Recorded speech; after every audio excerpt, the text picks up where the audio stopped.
Hello everyone, कैसे हो आप लोग। आज हम लोग करने वाले हैं चैप्टर 1 ऑफ सीएमआर 2017। ठीक है, सीएमआर 2017 का चैप्टर 1 का जो भी क्वेश्चंस है आपके जो इंपॉर्टेंट हो सकते हैं या और एक वन लाइनर क्वेश्चन है वो सब हम लोग इसमें कवर अप करेंगे। ठीक है, और एक तरह से टेस्ट क्वेश्चन है ये सब। ये सारा टेस्ट में अगर पूछा जाए तो एक एक नंबर का आ सकता है। ठीक है, और इजी इजी क्वेश्चन है। अगर आप लोग चैप्टर 1 पढ़ लिए हो तो इसका आंसर दे दीजिएगा। ठीक है, पहला क्वेश्चन हम लोग आते हैं। What is the full form of AMM. AMM का फुल फॉर्म क्या होता है? तो इसका होता है अबंडंट माइन मीथेन। ठीक है, what is the full form of CMM. CMM का फुल फॉर्म क्या होता है? तो कोल माइन मीथेन।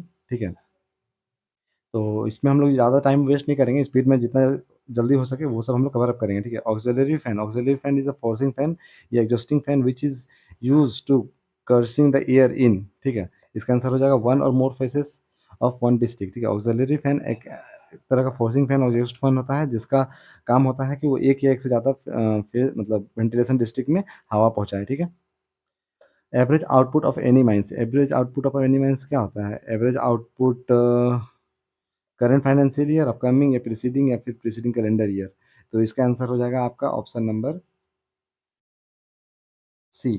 ठीक है, average output per month during preceding final financial year. Average output क्या होता है? तो जो भी आपका मतलब मंथली प्रोडक्शन हुआ, मतलब पर मंथ जितना प्रोडक्शन हुआ बाय प्रीवियस ईयर। ठीक है, प्रीवियस ईयर में आपको जितना प्रोडक्शन हुआ उसी को हम लोग क्या बोलते हैं? एवरेज आउटपुट बोलते हैं माइंड सिस्टम में। ठीक है, क्वालिफिकेशन। क्वालिफिकेशन मतलब हो गया कि कोल का एक ऑर्डर बताना है। जैसे कोल होता है आपका अलग अलग ग्रेड का होता है ना, तो आपको बताना है कि सबसे अच्छा ग्रेड का कोल कौन सा है। तो उसी का एक टेबल है कि कौन किससे बड़ा है। तो सबसे बड़ा पहले क्या पिक है, लिग्नाइट है, एंथ्रासाइट है, बिटुमिनस है।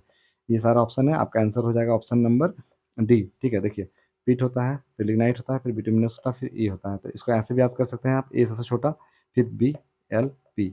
ठीक है, अगर ए बी सी डी आप लोग पढ़े होंगे तो A B C D E F G I J K L. ठीक है, तो सबसे पहले क्या आता है? ए आता है, फिर बी आता है, फिर आई जे के एल आता है, फिर पी आता है। तो कभी एग्जाम में क्वेश्चन आया तो आप ऐसे भी याद कर सकते हैं कि ए बी सी डी का सीक्वेंस चलता है। ठीक है, तो उस तरह से भी याद हो सकता है, एंथ्रासाइड, बिटुमिनस, लिग्नाइट और पीट। ये कोई रिवीजन क्लास है। ठीक है, तो इसमें हम लोग जितना स्पीड हो सके उतना स्पीड कोशिश करेंगे कि कंप्लीट कर रहे हैं। ठीक है, ये वीडियो आइदर कोशिश करेंगे कि हम 5 मिनट के अंदर पूरा का पूरा कंप्लीट करने का। ठीक है, ट्राई करते हैं अगर हो पाया तो। Complete person means a person who have completed his dash year of age and appointed in return by dash to perform work. ठीक है, कंप्लीट पर्सन होता है जिसका 20 साल हो गया होता है, तो इसमें 20 इसमें 20 है, और रिटर्न टू डैश। ठीक है, तो इसका आंसर हो जाएगा आप लोग का ऑप्शन नंबर सी, 20 साल एज। और इसको अपॉइंट कौन करता है? रिटर्न में मैनेजर के द्वारा अपॉइंट होता है। ठीक है, in blast hole drilling and blasting drill hole. ठीक है, ब्लास्ट होल ड्रिलिंग और ब्लास्टिंग ड्रिल होल को कितना मीटर से डेप्थ और use in open cast mining operation. Open cast mining अगर ऑपरेशन करते हैं तो जो भी हम लोग डीप होल ड्रिलिंग करते हैं वो कितना मीटर से ज़्यादा होना चाहिए या कम होना चाहिए? तो इसका आंसर हो जाएगा मोर देन 3 मीटर। 3 मीटर से हम लोग ज़्यादा का डीप होल बनाते हैं। ठीक है, ड्रिलिंग करते समय ओपन कास्ट माइनिंग में। ठीक है, याद रखिएगा। देखिए ये सब का आंसर आप लोग पढ़े होंगे तो पता होगा। ठीक है, और नहीं भी पढ़े होंगे तो भी आप लोग देख लीजिए, क्योंकि ये क्विक क्लास है तो इसमें हम लोग जितना क्विक हो सके कंप्लीट करेंगे। ठीक है, working in a mine has been discontinued for any reason and are inaccessible but are likely to be work again is called। ठीक है, ऐसा वर्किंग जिसको डिसकंटिन्यू किया गया है लेकिन उसको बाद में एक्सेस कर सकते हैं, मतलब data inaccessible and likely to work again is called. ठीक है, तो इसको डिसयूज, अनयूज, डिसकंटिन्यू या फिर कंटिन्यू। तो 8 नंबर का आंसर हो जाएगा डिसकंटिन्यूड वर्किंग। ठीक है, ऐसा वर्किंग को हम लोग क्या बोलते हैं? डिसकंटिन्यू वर्किंग बोलते हैं, जिसको डिसकंटिन्यू कर दिया गया हो। ठीक है, देखिए डिसयूज वर्किंग, डिसयूज का वर्किंग का मतलब होता है जिसको आप लोग टेम्पररी एक्सेसिबल हो जाए और अनयूज वर्किंग हो। ठीक है, तो इसका आंसर हो जाएगा आपका ऑप्शन नंबर डी। तो डिसयूज वर्किंग को आप एक्सेसिबल कर सकते हैं, मतलब ऐसा वर्किंग जिसको टेम्परली कुछ काम कुछ समय के लिए बंद किया गया है। डिसयूज, डिसयूज का मतलब क्या होता है? कि यूज़ नहीं हुआ है, कुछ समय के लिए बंद किया गया है, तो डिसयूज। तो इसको बाद में एक्सेस कर सकते हैं और एक तरह की इसमें अनयूज वर्किंग इंक्लूड होता है। ठीक है, देखिए यहाँ पे अनयूज, डिसयूज, अनयूज, तो इस तरह याद रखिएगा। पूछ रहा है फर्स्ट डिग्री गैसीय में, तो आप लोग सबको पता है कि फर्स्ट डिग्री गैसीय में जनरल बॉडी ऑफ एयर कितना होना चाहिए? 0.1। ठीक है, और जो भी बाकी rate of emission of gas है वो 1 क्यूबिक मीटर से ज़्यादा नहीं होना चाहिए। ठीक, अगला question 11 number, weight rate of emission of inflammable gases per ton coal production is exceeds 10 cubic 10 cubic metre. ठीक है, 10 क्यूबिक मीटर से अगर ज़्यादा हो जाता है तो वैसा गैसेस सिम्स को क्या बोलते हैं? देखिए rate of emission of inflammable gases, inflammable gases का बात कर रहा है, मतलब सीवेज 4 का बात कर रहा है। ठीक है, अगर कोल प्रोडक्शन में 10 टन से ज़्यादा हो जाएगा तो उस केस में इसको हम लोग क्या मानते हैं? थर्ड डिग्री गैसीसिम्स मानते हैं। ठीक है, तो इसका आंसर हो जाएगा थर्ड डिग्री गैसीसिम्स। अगला है बैंक्समैन। बैंक्समैन क्या होता है? तो बैंक्समैन होता है person supervising the lowering and raising of a person tool material and use to transmit signal और साफ, ठीक है। आता है अगला क्वेश्चन 13 नंबर। General body of air in the atmosphere in cold simulate include atmosphere in the. General body of air में कौन कौन सा आता है आपका? जनरल बॉडी ऑफ एयर में आपका आई थिंक रूफ कैविटी, ठीक है। General body of air means general atmosphere that include atmosphere in the roof cavity.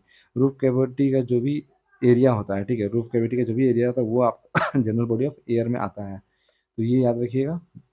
अगला है फुल फॉर्म ऑफ HEMM।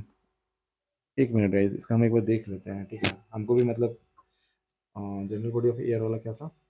अगर डाउ गलती होगा तो फिर आप लोग बोलिए कमेंट करके सर आप गलत पढ़ा रहे हैं, तो एक बार हम देख लेते हैं इसको, एक minute. General body of air, क्योंकि मेरा भी पढ़ा हुआ बहुत दिन हो गया ना, तो उसीलिए। General body of air, GBA।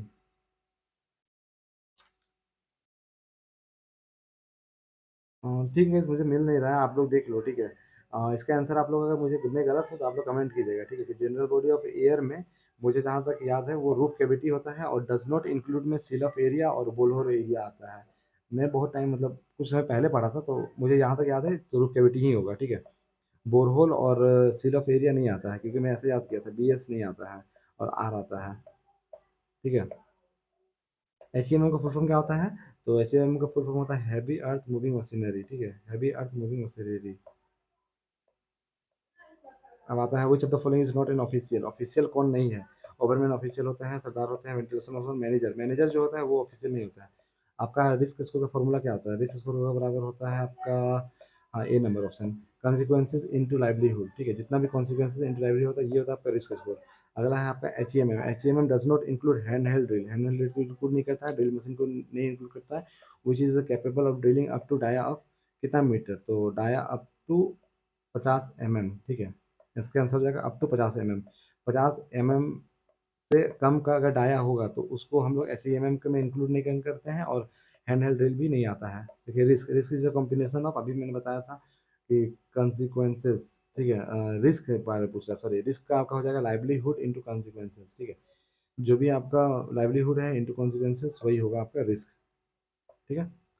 देखिए यहाँ पे क्या पूछ रहा है, यहाँ पे एक चीज ध्यान रखिएगा, कॉम्बिनेशन ऑफ, ठीक है, livelihood of unwanted event and potential consequences, ठीक है। यहाँ पे सीक्वेंस भी मैटर करता है, नहीं तो आप लोग बोलेगा सर ए में भी तो वही है। यहाँ पे सीक्वेंस देखिए, सीक्वेंस क्या है आपका, तो वो सीक्वेंस भी ध्यान रखिएगा।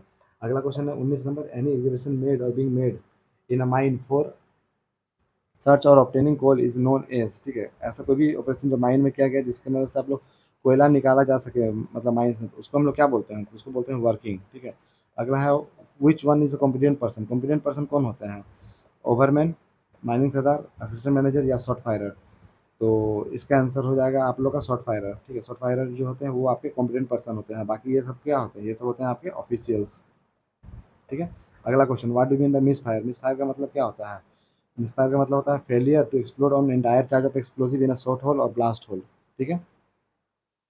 अगला क्वेश्चन 22 नंबर। 22 नंबर है प्रिंसिपल ऑफिशियल। प्रिंसिपल ऑफिशियल का मतलब होता है senior most official in dash discipline.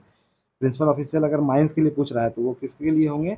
Mining के लिए होंगे, ठीक है। तो प्रिंसिपल ऑफिशियल के बारे में मैंने बताया था कि ये एक तरह के सीनियर मोस्ट ऑफिशियल होते हैं, और ये माइनिंग डिसिप्लिन से बिलोंग करते हैं, क्योंकि ड्यूटी करते हैं माइन में, तो ये माइनिंग होगा। प्रिंसिपल ऑफिशियल अगर माइंस के बारे में पूछ रहा है तो माइन नहीं होगा, ठीक है। बढ़ते हैं अगले क्वेश्चन की तरह। अगला क्वेश्चन क्या है हमारा? According to CMR 2017 which is not include in definition of river. River का डिफिनेशन में इनमें से कौन नहीं आता है, ठीक है। तो देखते हैं, सीजनल करंट ऑफ वाटर आता है रिवर में? नहीं। HFL near mine? नहीं। पेरिडियल करंट ऑफ वाटर? नहीं। तो आंसर हो जाएगा नन ऑफ दिस। इसमें से डिफिनेशन रिवर में कौन नहीं आता? तो नन ऑफ दिस, इनमें से सारा, ठीक है, नन ऑफ दिस में कुछ नहीं है। अगला क्वेश्चन क्या है? Any place in a mine, कोई भी प्लेस इन अ माइन है which any person have lawful access. कोई भी पर्सन का अगर लॉफुल एक्सेस है, मतलब कि पर्सन वहाँ जा सकता है, तो उस प्लेस को क्या बोलते हैं? Working, mining work area, work place, या फिर माइनर स्टेशन। तो देखिए ये याद रखिएगा, कंफ्यूज करने के लिए वर्किंग और वर्किंग प्लेस दे दिया, या फिर माइनिंग वर्किंग, ये बहुत कंफ्यूजिंग को ये है, ठीक है। तो आप लोग याद करना है कि आप लोग जो पढ़े हैं वही वर्किंग प्लेस। वर्किंग प्लेस कहीं ऐसा प्लेस होता है जहाँ पे आप लोग लॉफुल एक्सेस होता है, ठीक है, जहाँ पे आप लोग बिना परमिशन के नहीं जा सकते हैं, ठीक। तो याद रखिएगा। और अब हम लोग कल करेंगे इसका चैप्टर 2, ठीक है। क्विक रिवीजन है, क्विक रिवीजन क्लास में हम लोग जितना स्पीड हो सके, ठीक है, आप लोग का मोस्ट मतलब जो भी इंपॉर्टेंट क्वेश्चन है वो सब हम लोग इसमें कवर अप करेंगे, ठीक है। कल चैप्टर 2 का क्लास होगा, ऐसे क्विक रिवीजन, और आप लोग का जो एक पीडीएफ है जिसमें चैप्टर 4 से हम कोशिश करेंगे जितना ज़्यादा हो सके आइदर 8, 9, 10 कवर करने का, उसमें मोस्ट इंपॉर्टेंट वो होगा ही, और साथ में ही होगा। अगर वीडियो पसंद आया होगा इस, तो एक लाइक कर दीजिए, ठीक है, और वीडियो लंबा नहीं करेंगे, ठीक है, एक लाइक कर दीजिए, और अगर ऐसे ही वीडियो और देखना चाहते हैं तो सब्सक्राइब कर दीजिए चैनल को, ठीक है। चलिए मिलते हैं नेक्स्ट वीडियो में, तो के लिए थैंक यू।